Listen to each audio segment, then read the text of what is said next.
Hi everybody, my name is Eli. I'm Jason. I'm Caden. I'm Jaden. And we are the Yahushua and the Torah YouTube channel. And it is another day, and we are still alive.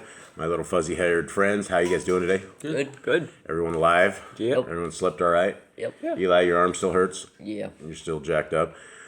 Well, how's everyone doing besides that? Nothing going on? Nothing crazy? No, just basically a work week for us, doing our stuff here around the farm. Tonight's the Ecclesia. Tonight is Ecclesia. Tonight Wednesday? Tonight is Sorry. the Oh, my Ecclesia. goodness. Tonight is Ecclesia. Wow. All right. Fast Well, week. yeah, it is a fast week. Going very fast. Yeah, when you're battling demons, it seems like it goes on very, very quickly. Okay, guys, today is month 11 on the Creator's calendar. That makes it a fourth day of this week. I can't believe we're already on a fourth day. It is the third day of our Creator's month. It is the 25th day of January on the Satanic Babylonian Gregorian calendar. And for those who have never seen this right here, guys, I will leave the link at the very top. This is for these little families that have just been attacked viciously by the criminal enterprise known as the Hallelujah Scriptures. Guys, we have two families that are homeless. I've done a tremendous amount of videos. If for some reason this is the first time you have seen this, the two little families, I've left a GoFundMe link at the very top of the description box. They desperately need help, and I'm calling on all of the people of Yah to please come forward and help this family. These are the people that we have been told to help. These are the people that desperately need the help, and these are two beautiful families that love our Creator and have done a lot shipping Bibles for the last 3 months and have gotten completely railroaded by a very, very evil criminal organization. All right, gentlemen, what else is going on? Anything? I'm doing my handy-dandy split screen. Over there. Just like that. Much faster than the old days, huh? Yeah. Okay, let's continue on. I thought I had something, but I guess I don't. So we will continue with John 6. After this, Yahushua went away to the other side of the Sea of Galilee. That is Lake Kinnereth. Is that the, are we at the right one? Yeah, so I was like, We did this yesterday. Eli, Yeah, we didn't did you? John 7. Eli. that's why I was checking to make sure. I'm like, I think we read this because this is the one. Yeah, I'm like, I've This seen is this one with before. 71 verses. Okay, and so you guys edited I them. guess it wasn't refreshed because that was like the latest one that was down there. Yeah, 6. There it is, 7. Mom just saved that this morning. Okay, so here we are. Let's try this now. We are going to make it. So, John 7. After this, Yahushua was walking in Galilee, for he did not want to walk in Yehuda, because the Yehudim were seeking to kill him. Okay, does this just mean that one single tribe of the Jews were trying to kill him, or are we classifying the Yehudim as all of the Jews? Or what are we classifying? Who is trying I to think kill it's him? probably like the Pharisees and Sadducees. This is probably, I don't think like the regular people, like the farm workers, were out there trying to kill him. I think these are the people who like people ran in the power. church. The religious, powerful sect of great evil. I think a lot of the Jews probably liked him, because he healed them. They saw miracles. There's probably I some, think he's famous. Yeah, I think there's a lot of them. But then there's the Pharisees because they were losing their grip on the people. And they were, like I said, people of power, and they could stir up the crowds. They could do anything they want to get him killed, right? These guys are the leaders of the people that revere these people. They give them high respect because they are the Sadducees and Pharisees. And in that day, they were all heavily respected by the people. Yeah, and that's the one thing that you have to be very careful of. You either get the crowd with you, or the crowd will go against you, right? If you're able to stir up the crowd, that's one thing. But the reason they didn't take Messiah Yahushua a lot of times was because they would have got owned, because Messiah Yahushua was loved by everybody that was out there. And these guys, the only people that didn't love him were the people that had a mission from hell, which is, the Pharisaical, Sadduceical, Babylonian Talmud, which is what they push on everybody and still do. 2. And the festival of the Yahudim was near, the festival of Sukkot. So his brother said to him, "Go, get away from here and go into Yehuda, so that your Talmudim also see the works that you are doing." That sounds crazy, huh? Why did you say that? Did they tell Messiah, get away from here? Or did they say it nicely and politely? Please move away. I don't think he's going to say it as like, go away, get out of here, like, don't come back. I think he's just saying, like, go on, head up to Yisrael, so that the people that are with you can see that you are doing the Torah, the works, because I think they're talking about the Torah here. Yeah.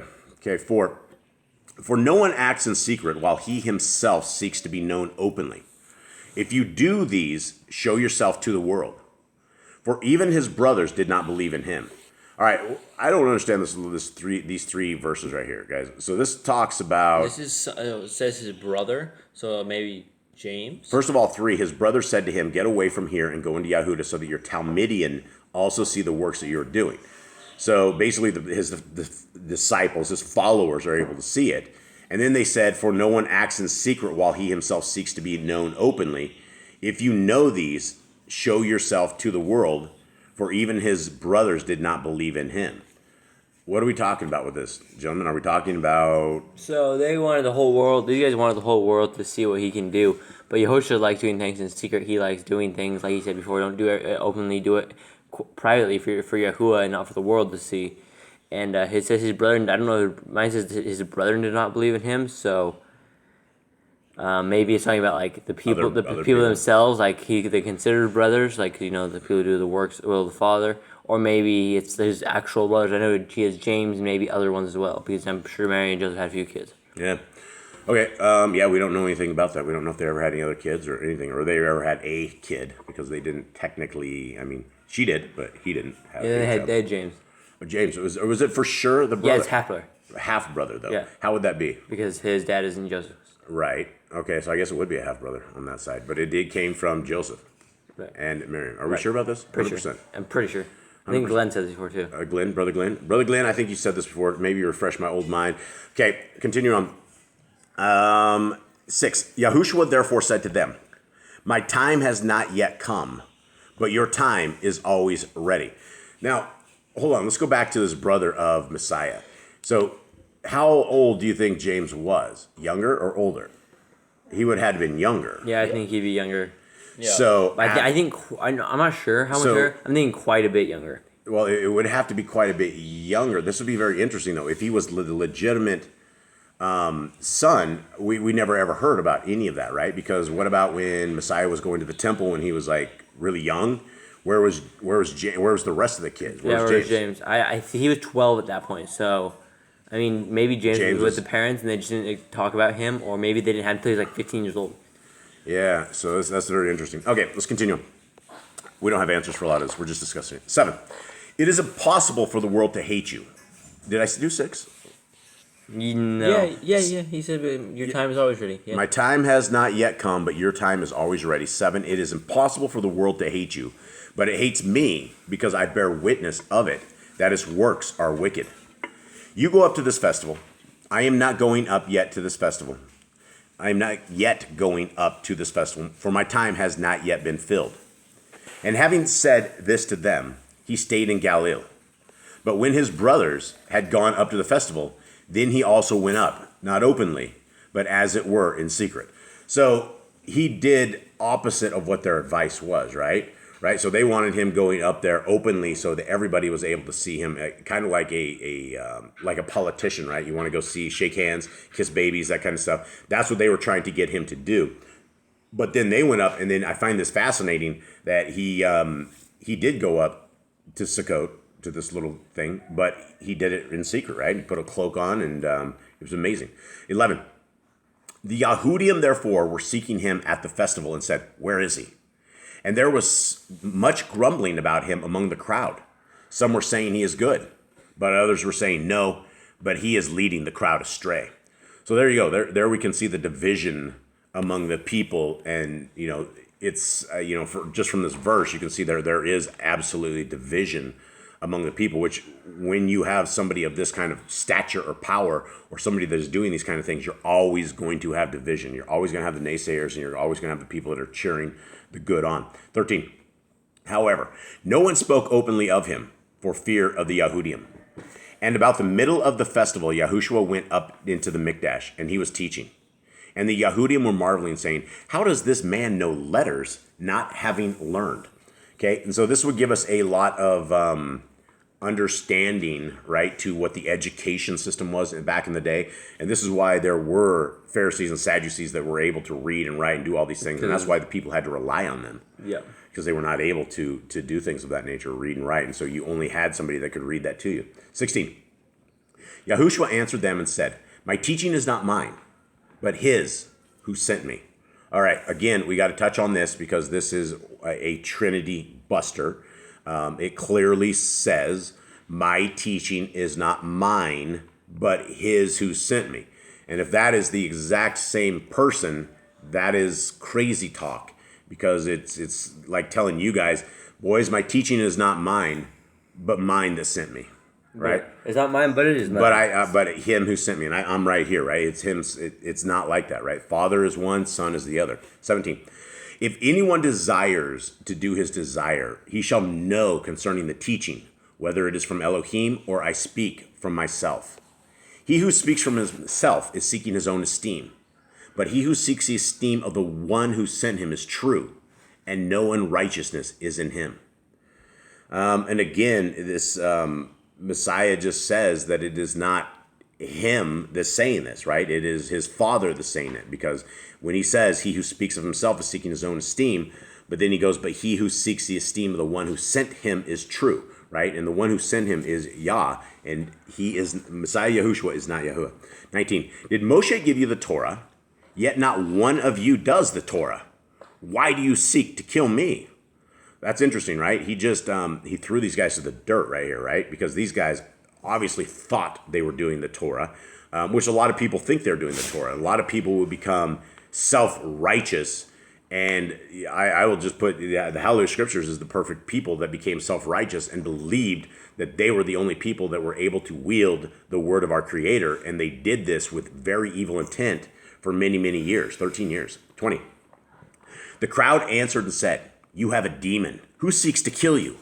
So he's he did not like what they said, right? He's like he told them, you do not know the Torah, and then they're like, well, you have a demon. Who seeks to kill you? And then Yahushua answered and said to them, I did one work, and you all marvel. Because of this, Moshe has given you the circumcision, though it is not from Moshe, but from the fathers. And you circumcise a man on the Shabbat. Does it say the fathers on your guys'? Mm-hmm. But the fathers, yeah. But the fathers. I thought it'd be the father. Okay. And you circumcise a man on the Shabbat. What does he mean by this? That you're circumcising a man on Shabbat. It's only 8 days you're supposed to circumcise someone. Right, but why is he talking about this? That you circumcise a man on Shabbat. What point is he making with this? Is it better to do good or bad on the Shabbat, to keep the Torah or not? Yeah, well, it is to keep the Torah is the bottom line. Regardless if a circumcision is on the 8th day, if that falls on the Shabbat, you still have to do that, because that is the command that trumps it. 23. If a man receives circumcision on the Shabbat, so that the Torah of Moshe should not be broken, are you wroth with me because I made a man entirely well on the Shabbat? So essentially he's talking about, getting cut up, right? A kid gets cut up, the skin gets cut off. And then these guys are going off on him because he heals one guy. And so this is the point that he made, is that are we doing good or are we doing bad? And he's doing good. 24. Do not judge according to appearance, but judge with righteous judgment. How do we do that, guys? What does that mean exactly? Do not judge according to appearance. Weigh it against. Well, if you see someone and you see that someone's poor, you see that someone's rich, you get favor from the rich one and possibly something good. That's judging upon appearance. But judging righteously is judging according to the Torah. You're weighing everything against the Torah. Right, and that's the scary thing, is that our Creator has no respect of persons. Right, he will not, just because of who you are. If we don't keep the Torah, it's a bad deal. It's very, very bad. Okay, 25. Therefore, some of them from Jerusalem said, is this not he whom they are seeking to kill? And see, he speaks boldly, and they say none at all to him. Could it be that the rulers truly know that this is truly Hamashiach? But we know where this one is from, and where Hamashiach comes from, no one knows where he is from. So they're confused. Why? Are they confused here? Where they said this, we know where this one is from, and where Hamashiach comes from, no one knows. No one knows where he's from. Because he's doing all these things, and it seems like he's not from around there, because the things he's teaching, the thing he's reading, the way the powers he has, it doesn't look like he's from Yehuda. Yeah, but he is from a tribe. They knew where he was, right? They know his parents. They know who his mother is. Parents. They know his family. They saw this guy grow up. They saw all of this, and they're like, well, how is Hamashiach coming from within this group, right? And they're asking how is this possible? 28. Yahushua therefore cried out in the Mikdash, teaching and saying, you both know me, and you know where I am from, and I have not come of myself, but he who sent me is true, whom you do not know. Okay, so if Messiah Yahushua, or Jesus the Christ, was God, Yahuwah, right here he would be lying, right? He says, I have not come of myself. If he was himself, then we have to deal with why is our Messiah lying and all this, right? But we know... Like he's bipolar. Like bipolar, right? Or schizo, right? Yeah, like, I am Jaden. No, you're Dad. No, I am Caden. No, look at me. I'm all three people. No, you're just one. You're crazy, right? So he's not crazy. And he says right there, I did not come of myself. So all the people that are Trinity people, what does that mean, right? None of this makes sense when you study this stuff. 29. But I know him because I am from him and he sent me. Okay, did that just say Messiah Yahushua, Jesus the Christ, is Yahuwah? No. He's saying that Yahuwah sent him. And he says he knows him because he is from him. Well, if he is from him, does that make him him? No. Why? I mean, I'm from you. But that doesn't make you me? I'm not you. Okay. That's weird. That is true, though. Okay, 30. So they were seeking to seize him, but no one laid a hand on him because his hour had not yet come. And many of the crowd believed in him and said, when HaMashiach comes, shall he do more signs than these which this one did? The Pharisees heard the crowd muttering these concerning him, and the Pharisees and chief Kohanim sent officers to seize him. Okay, so it sounds like these Pharisees and Sadducees have their own army, or they have their own police force, right? Because I don't think they would be commanding Roman officers to seize him, right? I believe these are cops of the Pharisees, right? And that is what they're talking about here. 33. Therefore Yahushua said to them, yet a little while I am with you. Then I will go to him who sent me. Again, guys, I hate to drag this in, but then he said, him who sent me. Him who sent me. Him, me, right? It's not the same person. It's two separate people. Him, me. 34. You shall seek me, and you shall not find. And where I am, you are unable to come. The Yahudim therefore said to themselves, where is he about to go that we shall not find him? Is he about to go to the dispersion among the Yamanites and to teach the Yamanites? Okay, what do you guys have, Yamanites, on that 35? Well, it says Yamanites. Then said the Yahudim, whither go shall find, we go to the dispersed nations, right? Okay, so they were wondering, is he going to go teach other nations on this whole thing? Which is something that the Talmudic Jews, they hate others outside of it, right? If you are not a Talmudic Jew, or if you're not a Jew, you are called a Goyim. And by default, the religion of Judaism, they hate people that are called Goyim, right? They hate their neighbors. They have labeled them something else instead of trying to minister to them and trying to turn them to find the Torah of our Creator. They simply say that these people are dogs and less than dogs, and they will let a whole bunch of evil stuff happen. And that was birds on top of my roof, if you guys were able to hear that. Okay, 37. And on the last great day of the festival, Yahushua stood and cried out, saying, if anyone thirsts, let him come to me, and let him who believes in me drink. As the scripture said, out of his innermost shall flow rivers of living water. And this he said concerning the Ruach, which those believing in him were about to receive. For the Ruach HaKodesh was not yet, because Yahushua was not yet esteemed. Okay, so there's a lot of stuff that we have, right? So prior to Messiah Yahushua, it doesn't seem like we were able to wield the power of the Ruach HaKodesh, which is interesting, right? And so the power is what do we make of the Ruach HaKodesh? What do we know of the Ruach? We know that is the spirit from Yah. We know that is like the guiding spirit for us, like our consciousness. Female, is it? Is the Ruach female? Yes, I think female so. Spirit.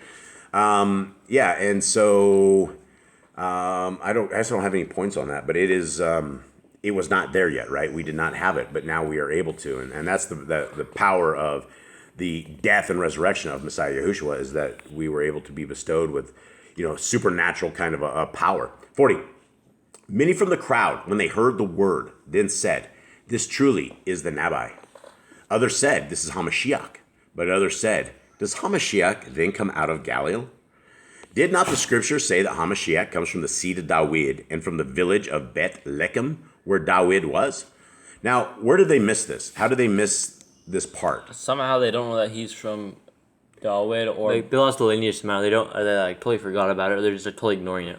Yeah, but he was born in Bethlehem, right? yeah, and he's from David's seed. Yeah, but it's funny because he was only in Bethlehem, and so they didn't exactly see where he was born because he was rushed off to Egypt right after that, right? And then came back. And so the prophecy was fulfilled. It came from the village of Bethlehem. Okay, 43. So a division came about among the people because of him. And some of them wanted to take him, but no one laid hands on him. Okay, so it sounds like the people, again, were having conflicts, right? And some people probably thought this was blasphemy. You will get the religious zealots that are confused, and they would do something of the sort when Messiah Yahushua is all about the Torah. Okay, 45. The officers therefore came to the chief Kohanim and Pharisees, and they said to them, "Why did you not bring him?" The officers answered, "Never has any man spoken like this man." The Pharisees therefore answered them, "Have you also been led astray? Has any one of the rulers of the Pharisees believed in him? But this crowd does not know the Torah is accursed."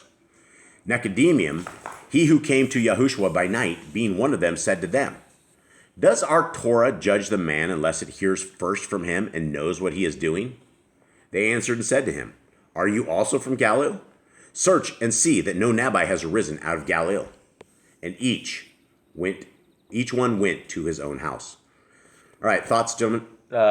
Nicodemus is still listening to, has a spot in the high rankings of the Pharisees. Yep. And he's there. He's kind of protects Yahushua. He's like the Torah against any man. Yeah. There were guards sent after Yahushua to like go get him and go like forcefully take him to the Pharisees, and they couldn't do it. Somehow they were unable to. They heard his words and were like, "Yeah, man, this man just isn't Yeah, right." you're not gonna attack. I mean, normal people aren't going to attack righteous people unless there's some demonic force. And so, all right, everybody, that sums up our lesson for the day. I would like to tell everybody much love to you guys out there. Thank you very, very, very much for being a part of our family, being part of the crew, for helping this family. Also, that those of you guys who are our family have been watching this battle that has been ensuing with a criminal organization and has been supporting this little family. And this little family both of them have said, please thank everybody for their support. And a lot of good is going to come out of this. And the family, too, is almost out of danger's way. They are almost out. I think one more day, and Crazy Greg and his bong-hitting people are going to be gone. And yes, I say bong-hitting people because these people brought drugs, marijuana, grinders, and they left them all out. And there's pictures of all of this as well. And so this little family has been busy taking care of this and seeking our Creator and putting truth to the world. So guys, much love to everybody out there. I hope you have a wonderful day. We will see you guys tonight for live for the Ecclesia, and we are out. All right, shalom. Shalom.